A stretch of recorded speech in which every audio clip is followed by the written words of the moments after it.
Hi, എല്ലാവർക്കും സുഖമല്ലേ? ഇന്ന് അമ്മയുടെ ആഗ്രഹം സാധിക്കാൻ വേണ്ടി നമ്മളെല്ലാവരും കൂടെ ആറ്റുകാൽ പോയ കഥയാണ് പറയാനുള്ളത്.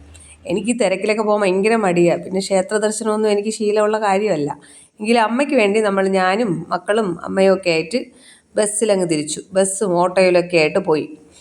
തിരുവനന്തപുരം ഈ രാത്രി സമയത്ത് എന്തൊരു അലങ്കാരം, ഭയങ്കര ഭംഗിയാണ്. സൂപ്പറായിട്ട് അലങ്കരിച്ചേക്കുക സിറ്റി ഫുള്ള്. അങ്ങനെ നമ്മൾ പറ്റാവുന്നിടത്തോളം വണ്ടിയിലെത്തിയിട്ട് ഇറങ്ങി നടന്നപ്പോൾ പല സെലിബ്രിറ്റീസിനെയും കണ്ടു നമ്മൾ. പിന്നെ നമ്മളെ പരിചയക്കാർ ബന്ധുക്കളൊക്കെ വഴിയിൽ വെച്ച് കാണുന്നുണ്ടായിരുന്നു. അവരുടെയൊക്കെ ബന്ധമൊക്കെ പുതുക്കിക്കൊണ്ട് നമ്മൾ പോയി. ജനസാഗരമൊന്നും പറയാൻ പറ്റില്ല. ഭയങ്കര ആളാണ്, നിറച്ച ആൾ. പിന്നെ അങ്ങനെ നമ്മൾ ലക്ഷ്യമാക്കി പോയി. നല്ല അലങ്കാരവും ദീപാലങ്കാരങ്ങളൊക്കെ ഉള്ള നല്ല രസമാണ് കാണാൻ.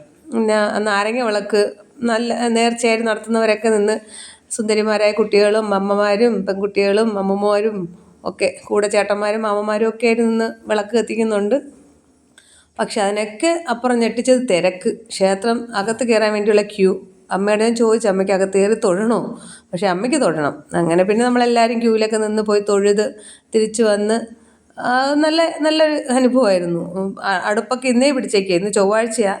വ്യാഴാഴ്ചത്തേക്കുള്ള അടുപ്പൊക്കെ ഇന്നേ പിടിച്ച ആളുകൾ നിൽക്കുന്നുണ്ട്. പിന്നെ പിള്ളേർ അവിടെ കിടന്ന് കളി, പിന്നെ അവിടെ നിന്നുള്ള പാനിപൂരി അതും ഇതൊക്കെ കഴിപ്പൊക്കെ ആയിട്ട് ഇങ്ങനെ നടന്നു. പ്രോഗ്രാംസൊക്കെ നടക്കുന്നുണ്ടായിരുന്നു, ഡാൻസ്, ഗാനമേള.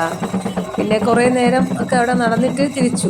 KSRTC ബസ്സിൽ തന്നെ കയറി PRSൻ്റെ അപ്പുറത്തെ സ്റ്റോപ്പിൽ ഇറങ്ങാനാണ് ഉദ്ദേശം. KSRTC ബസ്സിൻ്റെ സേവനം നമുക്ക് സമ്മതിക്കാതിരിക്കാൻ പറ്റില്ല. കാരണം ഈ റോഡിൽ അത്ര വീതിയില്ല. ആ റോഡിൽ കൂടെ ഇത്രയും വണ്ടിയിലെ തിരക്കും വിളക്ക് കെട്ടുകളൊക്കെ അങ്ങോട്ടും ഇങ്ങോട്ടും പോകുന്നു. എങ്കിലും അഡ്ജസ്റ്റ് ചെയ്ത് അവർ നമ്മളെ കൊണ്ട് എത്തിച്ചു. പിന്നെ ഇത് നമ്മളെ അവിടെ കരമന PRSൻ്റെ മുന്നിൽ ഇത് കണ്ടോ, ഒരാൾ കിടന്നുറങ്ങണതാണ് ബസ് സ്റ്റോപ്പിൽ. അവിടെ കാലിൻ്റെ ഭാഗത്തൊരു പട്ടിയും കിടപ്പുണ്ട്. എനിക്കും അയാളുടെ തന്നെ പെറ്റാന്ന് തോന്നുന്നു. പിന്നെ ബാലരാപുരത്തുനിന്ന് ഫുഡ് കഴിച്ചു വീട്ടിൽ പോയി. പിന്നെ ശുഭം, ബൈ.